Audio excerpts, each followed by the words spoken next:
a lot of people just think labor unions they're godsends. Well, not for everybody.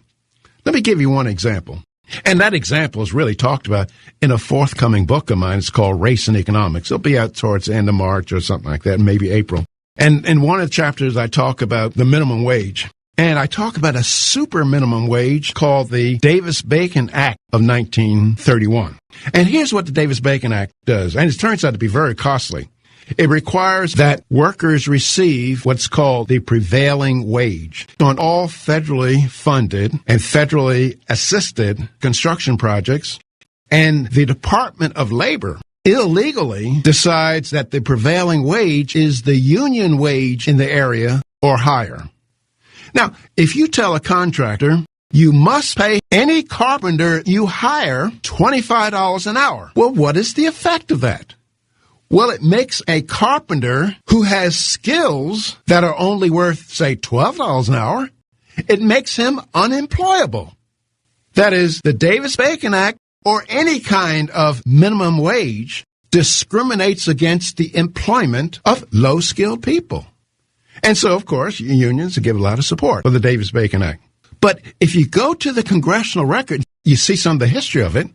March 31st, 1931, page 6513. You can read what was argued by congressmen in support of the Davis-Bacon Act. One congressman said, it's Congressman Allgood, see that contractor over there? He brings cheap colored labor up from the South and puts them in cabins, and it is labor of that kind that's competing with white men around America.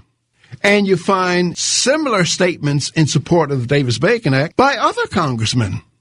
The thing is, the Davis-Bacon Act was written to exclude non-union laborers from construction projects. And today, the Davis-Bacon Act is still on the books, supported tooth and nail by labor unions in general. Now, what I find truly amazing is that black congressmen also support the Davis-Bacon Act. They do it because they are handmaidens of the labor unions. They know, and I've been writing about the Davis-Bacon Act for decades, they know the legislative history of the Davis-Bacon Act. They know the effects. But they do the bidding of labor unions against the welfare of the people that they say they're going to support. In return, unions always support food stamps and other kinds of handouts, CETA jobs, make work jobs. So black congressmen vote for laws that hurt their people, but in return, the unions vote for food stamps and welfare.